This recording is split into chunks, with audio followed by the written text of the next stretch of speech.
Hello students, welcome back to another online session of business management. Today we are going to discussing about a new topic in our chapter, that is staffing. Already we learned what I mean by staffing. Staffing is one of the important management function. Planning, organizing, staffing, directing, controlling and coordination are the important management functions. So today we are going to discussing about the staffing function. First of all, we discussed what I mean by staffing. Staffing may be defined as a process of recruiting and equipping the pupil to handle various positions and perform assigned tasks in line with the structure and the overall goals of the organization. So staffing is a process recruiting and equipping the pupil to handle the various positions in the organization or performing various duties in the organization, that is known as staffing. In the word of Benjamin, it is the process involved in identifying, assessing, placing, evaluating and directing individuals at a workplace. According to Benjamin, staffing is the process. It includes identifying, assessing, placing, evaluating and directing individuals at the workplace.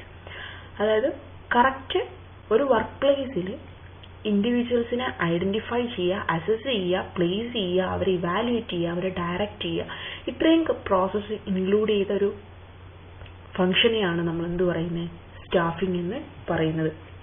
അപ്പോൾ എന്താണ് organisation management ഫംഗ്ഷനിൽ staffing ഫംഗ്ഷൻ്റെ importance എന്താ വെച്ച് കഴിഞ്ഞാൽ, correct ആയിട്ടുള്ള apt ആയിട്ടുള്ള പേഴ്സൺസിനെ എന്ത് ചെയ്യുക, റിക്രൂട്ട് ചെയ്യുക, appointing right person at a right time at a right place. അതാണെന്ത് സ്റ്റാഫിംഗ് കൊണ്ട് ഉദ്ദേശിക്കുന്നത്. ആപ്റ്റ് ആയിട്ടുള്ള പേഴ്സണെ ആപ്റ്റ് ആയിട്ടുള്ള വർക്കിൽ ആപ്റ്റ് അല്ലെങ്കിൽ റൈറ്റ് ടൈമിൽ അപ്പോയിൻറ്റ് ചെയ്യുക അല്ലെങ്കിൽ റിക്രൂട്ട് ചെയ്യുക. That's known as staffing.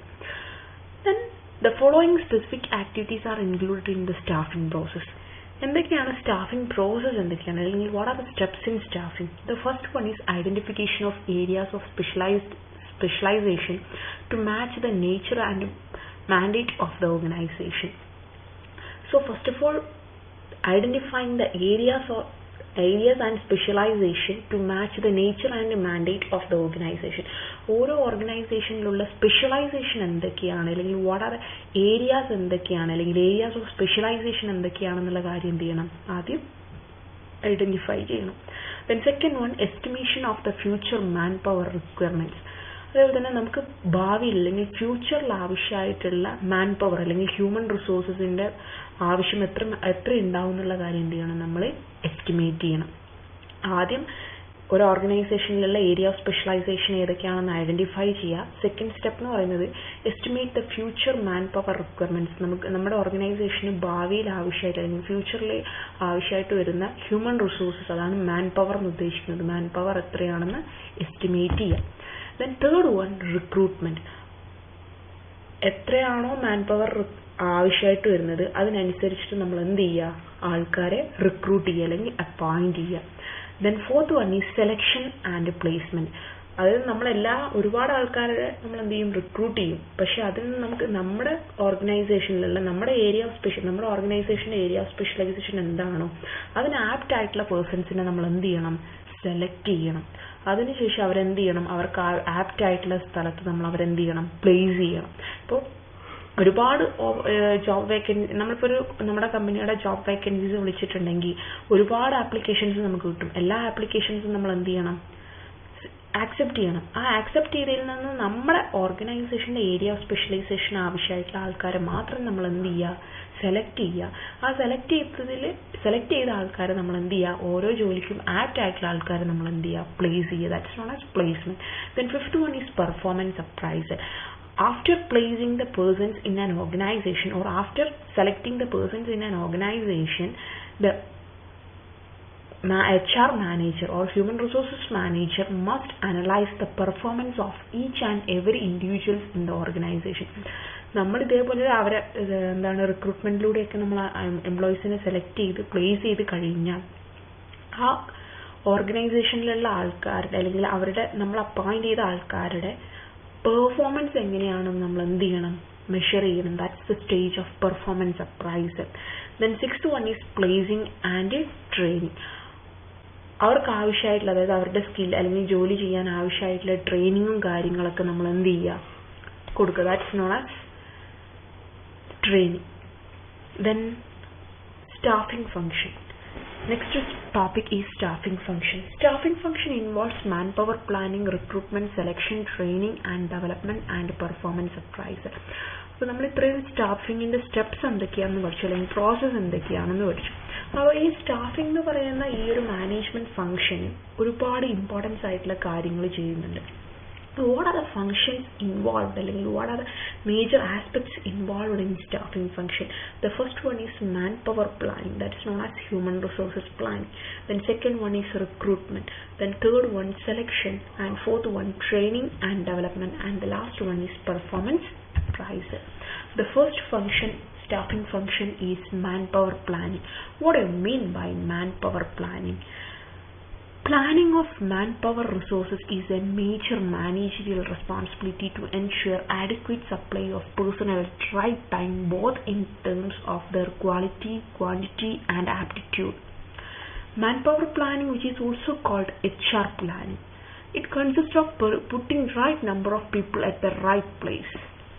So the manpower planning which is human resources planning, അല്ലെങ്കിൽ ഹ്യൂമൻ റിസോഴ്സസ് പ്ലാനിങ്ങിനെ തന്നെയാണ് നമ്മൾ എന്ത് പറയുന്നത്, മാൻ പവർ പ്ലാനിങ് എന്ന് പറയുന്നത്. So the human resource planning or manpower planning means putting right number of people at the right place, right time, doing the right things for which they are suited for the achievement of goals of the organization. So the manpower planning or human resources planning means putting right number of people at the right place at the right time, doing right things for which they are suited for the achievement of goals of the organization.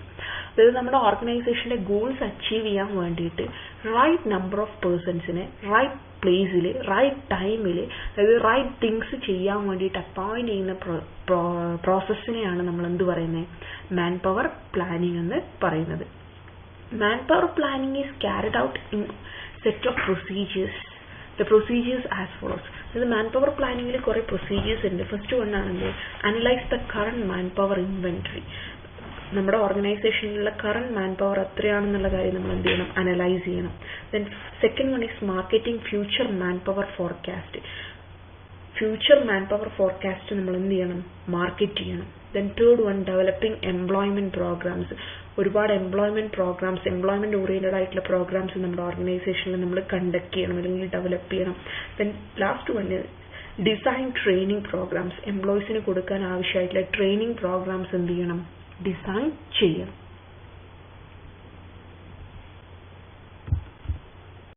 So the second staffing function is recruitment and selection. So the first function is manpower planning or human resources planning. Then second staffing function is recruitment and selection. What do you mean by recruitment and selection? Recruitment is the process of finding the apt candidate and inducing them to apply for the job in an organization. The success of any recruitment depends upon the procedure followed by the company while recruiting the members. So recruitment എന്ന് പറയുന്ന step അല്ലെങ്കിൽ recruitment എന്ന് പറയുന്ന function എന്താണെന്ന് വെച്ച് കഴിഞ്ഞാൽ it's a process of finding apt candidate and inducing them to apply for the job in an organisation. അതായത് apt ആയിട്ടുള്ള കാൻഡിഡേറ്റ്സിനെ നമ്മൾ എന്ത് ചെയ്യുക, ഫൈൻഡ് ഔട്ട് ചെയ്യുക, അവരെ ആ ജോബിൽ അപ്ലൈ ചെയ്യാൻ വേണ്ടിയിട്ട് അവരെന്ത് ചെയ്യുക, മോട്ടിവേറ്റ് ചെയ്യുക. That's known as recruitment. അതായത് ഒരു ജോബ് ചെയ്യാൻ ആവശ്യമായിട്ടുള്ള ആപ്റ്റ് ആയിട്ടുള്ള കാൻഡിഡേറ്റിനെ ഫൈൻഡ് ഔട്ട് ചെയ്യുകയും അവർ ആ ജോബിന് അപ്ലൈ ചെയ്യാൻ വേണ്ടിയിട്ട് മോട്ടിവേറ്റ് ചെയ്യുകയും ചെയ്യുന്ന അല്ലെങ്കിൽ ഇൻഡ്യൂസ് ചെയ്യുകയും ചെയ്യുന്ന പ്രോസസ്സിനെയാണ് നമ്മൾ എന്ത് പറയുന്നത്, റിക്രൂട്ട്മെന്റ് എന്ന് പറയുന്നത്. The success of any recruitment depends upon the procedure followed by the company while recruiting the members. അതായത് ഒരു റിക്രൂട്ട്മെന്റിന്റെ സക്സസ് എന്ന് പറയുന്നത് അതായത് കമ്പനി ഫോളോ ചെയ്തിട്ടുള്ള പ്രൊസീജിയേഴ്സ് എന്തൊക്കെയാണോ, ഒരു മെമ്പറിനെ റിക്രൂട്ട് ചെയ്യാൻ വേണ്ടി കമ്പനി ഫോളോ ചെയ്തിരിക്കുന്ന പ്രൊസീജിയേഴ്സ് എന്തൊക്കെയാണോ അതൊക്കെ കറക്റ്റായിട്ട് ഫോളോ ചെയ്താൽ മാത്രമേ ഒരു റിക്രൂട്ട്മെന്റ് എന്താവത്തുള്ളൂ, സക്സസ് ആണെന്ന് നമുക്ക് പറയാൻ പറ്റത്തുള്ളൂ. So one of the important definition given by MC Furlan, the term recruitment applies to the process of attracting potential employees of the company. According to him, the term recruitment means to apply the process of attracting potential employees of the company. Okay, then there are two sources of recruitment. First one is external sources and internal sources. So the recruitment sources may be broadly classified as two: external sources and internal sources. The external sources includes advertisement. നമുക്ക് ഏതിലൂടെയൊക്കെ എംപ്ലോയീസിനെ induce ചെയ്യുക അല്ലെങ്കിൽ motivate ചെയ്യുക? അഡ്വർടൈസ്മെന്റിലൂടെ. അതായത് ഏതെങ്കിലും ഒരു ഓർഗനൈസേഷനിൽ ജോബിന്റെ vacancy ഉണ്ട് എന്ന് നമുക്ക് എന്ത് ചെയ്യാം? ആപ്റ്റ് ആയിട്ടുള്ള കാൻഡിഡേറ്റ്സിനെ എങ്ങനെ ഇൻഫോം ചെയ്യാം? അഡ്വർടൈസ്മെന്റിലൂടെ, ന്യൂസ് പേപ്പർ അഡ്വർടൈസ്മെന്റിലൂടെയൊക്കെ ഇൻഫോം ചെയ്യാം. ദെൻ എംപ്ലോയ്മെന്റ് ഏജൻസീസ്, ഒരുപാട് ഇന്ന് എംപ്ലോയ്മെന്റ് ഏജൻസീസ് നമ്മുടെ ഇടയിലുണ്ട്. അവർ വഴി നമുക്ക് എന്ത് ചെയ്യാൻ പറ്റും? നമ്മുടെ കമ്പനിയിലുള്ള ഓപ്പർച്യൂണിറ്റീസ് ഇൻഫോം ചെയ്യാൻ പറ്റും. പിന്നെ പബ്ലിക് എംപ്ലോയ്മെന്റ് എക്സ്ചേഞ്ച്, നമുക്കറിയാം ഒരുപാട് എംപ്ലോയ്മെന്റ് എക്സ്ചേഞ്ചസ് ഉണ്ട്. എക്സ്ചേഞ്ചസിലൊക്കെ നമുക്ക് രജിസ്റ്റർ ചെയ്തിട്ടുണ്ടെങ്കിൽ ജോബ് വേക്കൻസീസ് വരുമ്പോൾ നമുക്ക് ഓരോ കാൻഡിഡേറ്റ്സിന്റെ ആപ്റ്റ് ആയിട്ടുള്ള കാൻഡിഡേറ്റ്സിനെ തിരിച്ചറിയാൻ പറ്റും. Then private employment agencies, government employment ഏജൻസീസും ഉണ്ട്, അതേപോലെ തന്നെ പ്രൈവറ്റ് ഏജൻസീസും ഉണ്ട്. ദെൻ ക്യാമ്പസ് റിക്രൂട്ട്മെന്റ്സ്, ഇപ്പൊ നമുക്കറിയാം ബിടെക് ഒക്കെ കഴിഞ്ഞ് എംടെക് ഒക്കെ കഴിഞ്ഞിട്ടുള്ള ആൾക്കാരെ IT കമ്പനിക്കാർ വന്നിട്ടുണ്ടെങ്കിൽ ക്യാമ്പസിൽ നിന്ന് തന്നെ ഡയറക്റ്റ് റിക്രൂട്ട് ചെയ്ത് കൊണ്ടുപോകും ആപ്റ്റ് ആയിട്ടുള്ള കാൻഡിഡേറ്റ്സിന്. ദെൻ ഡെപ്യൂട്ടേഷൻ, പിന്നെ employee recommendations, labour unions, gate hiring എന്ന് വെച്ച് കഴിഞ്ഞാൽ നമ്മുടെ ഓർഗനൈസേഷൻ്റെ ഗേറ്റിൻ്റെ മേലേക്ക് നമുക്ക് എന്ത് ചെയ്യാൻ പറ്റും? പോസ്റ്ററും അഡ്വർടൈസ്മെൻ്റ് ഒക്കെ ഒട്ടിച്ചിട്ട് അത് പുറത്തു കൂടെ ആ ഓർഗനൈസേഷൻ്റെ വെളിയിൽ കൂടെ പോകുന്ന ആൾക്കാർക്ക് അത് കണ്ടു കഴിഞ്ഞാൽ എന്ത് ചെയ്യാൻ പറ്റും? അവിടെ അങ്ങനെ ഒരു വേക്കൻസി ഉണ്ട് എന്നൊരു തോന്നൽ വന്നിട്ട് അവർക്ക് അപ്ലൈ ചെയ്യാൻ പറ്റും. ദെൻ അൺസോളിസിറ്റഡ് ആപ്ലിക്കേഷൻസ്, പിന്നെ ജോബേഴ്സ് ആൻഡ് കോൺട്രാക്ടേഴ്സ്, വാക്ക്-ഇൻ ഇൻ്റർവ്യൂസ്, അതൊക്കെയാണ് എക്സ്റ്റേണൽ സോഴ്സസിൽ വരുന്നത്. ദെൻ ഇന്റേണൽ സോഴ്സസിൽ വരുന്നത് ഏതൊക്കെയാണെന്ന് വെച്ച് കഴിഞ്ഞാൽ ട്രാൻസ്ഫർ എന്ന് വെച്ച് കഴിഞ്ഞാൽ നമുക്കറിയാം ഒരു ജോലിയിൽ നിന്ന് വേറൊരു ജോലിയിലേക്ക്, അതായത് കമ്പനീൻ്റെ ഉള്ളിൽ തന്നെ ഉണ്ടാവുന്ന ചേഞ്ചസ്, അതിനെയാണ് എന്ത് പറയുന്നത്? ഇന്റേണൽ സോഴ്സസ് ഓഫ് റിക്രൂട്ട്മെന്റ് എന്ന് പറയുന്നത്. അതായത് ഒരു പൊസിഷനിൽ നിന്ന് വേറൊരു പൊസിഷനിലേക്ക് ട്രാൻസ്ഫർ ആയി പോവുക. ദെൻ പ്രൊമോഷൻ ആൻഡ് ഡിമോഷൻ, അതായത് ഒരു ജോലിയിൽ നിന്ന് വേറൊരു അതിനേക്കാൾ ഉയർന്ന ജോലിയിലേക്ക് നമ്മൾ എന്ത് ചെയ്യുക? പ്രൊമോട്ട് ചെയ്യുക. അതും എന്താണ്? ഒരു ഇന്റേണൽ സോഴ്സ് ഓഫ് റിക്രൂട്ട്മെന്റിന്റെ പാർട്ടാണ്. ദെൻ ഡിമോഷൻ എന്ന് വെച്ച് കഴിഞ്ഞാൽ it's an opposite of promotion. ഒരു ജോലിയിൽ നിന്ന് നമ്മൾ അതിനേക്കാളും ഡീഗ്രേഡ് ചെയ്യുക, നമ്മുടെ പൊസിഷൻ ഡീഗ്രേഡ് ചെയ്യുന്നതിനെയാണ് നമ്മൾ എന്ത് പറയുന്നത്? ഡിമോഷൻ എന്ന് പറയുന്നത്. So the next staffing function is selection. After recruiting the persons or after recruiting the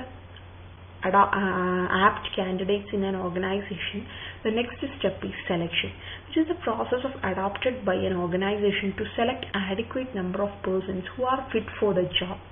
So it is one of the important function in the case of staffing. So it's a process of adopting by an organization to select adequate number of persons who are fit for the job.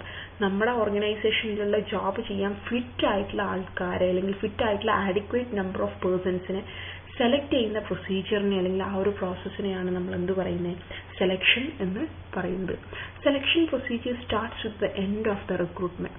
Selection എന്ന് പറയുന്ന procedure എപ്പോഴും start ചെയ്യുന്നത് റിക്രൂട്ട്മെന്റിന്റെ അവസാനത്തായിരിക്കും. So that's the selection process. The next one is training. What do you mean by training? Training means it refers to program that facilitate an employee to perform the job effectively through acquiring increased knowledge and skills. Training വെച്ച് കഴിഞ്ഞാൽ നമുക്ക് നമ്മുടെ ഓർഗനൈസേഷനിലുള്ള job ചെയ്യാൻ വേണ്ടിയിട്ട് എംപ്ലോയീസിന് ആവശ്യമായിട്ടുള്ള നോളജും സ്കിൽസും ഒക്കെ provide ചെയ്യുന്നതിനെയാണെന്ന് പറയുന്നത് ട്രെയിനിങ് എന്ന് പറയുന്നത്. The types of training. There are different types of training. One is on the job training and the second one is off the job training. So the training process may be classified as two: on the job training and off the job training. On the job training എന്ന് വെച്ച് കഴിഞ്ഞാൽ നമ്മൾ ജോലി ചെയ്യുന്നതിൻ്റെ ഇടയിൽ തന്നെ നമ്മുടെ കമ്പനിയിൽ വെച്ചിട്ട് നമുക്ക് കിട്ടുന്ന ട്രെയിനിങ്ങിനെയാണ് എന്ത് പറയുന്നത്? ഓൺ ദ ജോബ് ട്രെയിനിങ് എന്ന് പറയുന്നത്. ഓഫ് ദ ജോബ് ട്രെയിനിങ് എന്ന് വെച്ച് കഴിഞ്ഞാൽ പുറത്ത് ഇൻസൈഡ് ഓഫ് ദ ഓർഗനൈസേഷൻ്റെ പുറത്ത് വെച്ച് അത് ചിലപ്പോൾ ഒരു 3-4 മാസമൊക്കെ എടുത്തിട്ട് കമ്പനിയുടെ ആക്ടിവിറ്റീസ് ഒക്കെ ഫെമിലറൈസ് ഒക്കെ ചെയ്യാൻ വേണ്ടിയിട്ടൊക്കെ കിട്ടുന്ന, അതായത് പുറത്തൊരു ഓഡിറ്റോറിയത്തിലൊക്കെ വെച്ച് നടത്തുന്ന ട്രെയിനിങ്ങിനെയാണ് ഓഫ് ദ ജോബ് ട്രെയിനിങ് എന്ന് പറയുന്നത്. So on-the-job training, it refers to the learning while actually performing a particular work or job. This type of training is more suitable to every type of employees. So it refers to the learning while actually performing a particular work or job.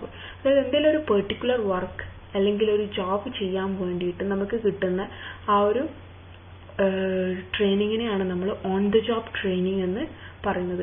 So this type of training is more suitable to every type of employees. അപ്പോൾ on the job training എന്ന് പറയുന്നത് എല്ലാ type of എംപ്ലോയീസിനും വളരെ suitable ആയിട്ടുള്ള ഒരു മെത്തേഡാണ്. It includes on specific job training, അതായത് specific ആയിട്ടുള്ള ഒരു ജോബ് ചെയ്യാൻ വേണ്ടിയിട്ട് കൊടുക്കുന്ന ട്രെയിനിങ്. പിന്നെ rotation of position or job rotation, അതായത് ഒരു ജോബ് ചെയ്തുകൊണ്ടിരിക്കുന്ന ആൾക്കാരെ നമ്മൾ വേറൊരു ജോബിലേക്ക് മാറ്റും. അപ്പോൾ അവർക്ക് ആ ജോബും കൂടി എന്താവും, ഫെമിലിയർ ആവും. അപ്പോൾ അതും എന്താണ്, it's A type of training. Then special projects, അതായത് സ്പെഷ്യൽ പ്രോജക്ട്സ് ചെയ്യാൻ വേണ്ടിയിട്ട് നമ്മൾ എന്ത് ചെയ്യും, ആ സ്പെഷ്യലൈസ്ഡ് പേഴ്സൺസിന് വേണ്ടിയിട്ട് മാത്രം കൊടുക്കുന്ന ട്രെയിനിങ്. ദെൻ അപ്രന്റീസ്ഷിപ്പ് ട്രെയിനിങ്, അതൊക്കെ എന്താണ്, അപ്രന്റീസ്ഷിപ്പ് ട്രെയിനിങ് വെച്ചാൽ കോൺട്രാക്ട് ബേസിൽ കൊടുക്കുന്ന training. So these are the on-the-job training. Then what do you mean by off-the-job training? Under this method, a trainee is removed from his normal working place and spend his full time of training purposes in any other places. അതായത് of the job training എന്ന് വെച്ച് കഴിഞ്ഞാൽ ഒരു ട്രെയിനിനെ നമ്മൾ എന്ത് ചെയ്യും, അയാളുടെ working so under this method A trainee is removed from his normal working place. അതായത് അയാളുടെ നോർമൽ വർക്കിംഗ് പ്ലേസിൽ നിന്ന് നമ്മൾ അയാളെ റിമൂവ് ചെയ്തിട്ട് spend his full time for training purposes in any other places. വേറെ ഏതെങ്കിലും ഒരു സ്ഥലത്ത് നിന്നിട്ട് അയാൾക്ക് ട്രെയിനിങ് കൊടുക്കുന്നതിനെയാണ് എന്ത് പറയുന്നത്, of the job training. That's known as outside of the organisation. അതായത് ഓർഗനൈസേഷൻ്റെ ഉള്ളിൽ നിന്നല്ലാതെ പുറത്ത് വേറെ എവിടെയെങ്കിലും വെച്ചിട്ട്, ഓഡിറ്റോറിയത്തിൽ നിന്നോ അങ്ങനെ എവിടെയെങ്കിലും വെച്ചിട്ട് കൊടുക്കുന്ന ട്രെയിനിങ്ങിനെയാണ് ഓഫ് ദ ജോബ് ട്രെയിനിങ് എന്ന് പറയുന്നത്. It include special course and lectures, അതായത് ഒരുപാട് ലെക്ചേഴ്സും കാര്യങ്ങളൊക്കെ. പിന്നെ കോൺഫറൻസ്, അതായത് ഓഡിറ്റോറിയത്തിലൊക്കെ വെച്ച് നടക്കുന്ന conference. Then case study, role playing, management games. അപ്പോൾ ഇത്രയും കാര്യങ്ങളാണ് എന്ത് പറയുന്നത്, ഓഫ് ദ ജോബ് ട്രെയിനിങ് എന്ന് പറയുന്നത്. അതായത് ട്രെയിനിങ് എന്ന് പറയുന്നത് it is one of the important staffing function. We have to give proper knowledge and skills to the selected candidates for performing the jobs in an effective manner to achieving the organizational goals. So in an organization, the training process may be divided as two: on-the-job training and off-the-job training. So on-the-job training means we have to provide the training process within the organization. For example, training for specific jobs, job rotation, training for special projects, apprenticeship training, etc. Then second category is off-the-job training. Off-the-job training means we have to provide the training without the organization or outside of the organization. That's known as off-the-job training. For example, conference, lectures, case study, role-playing, management games, etc. So this is all about today's session. Thank you for watching this video.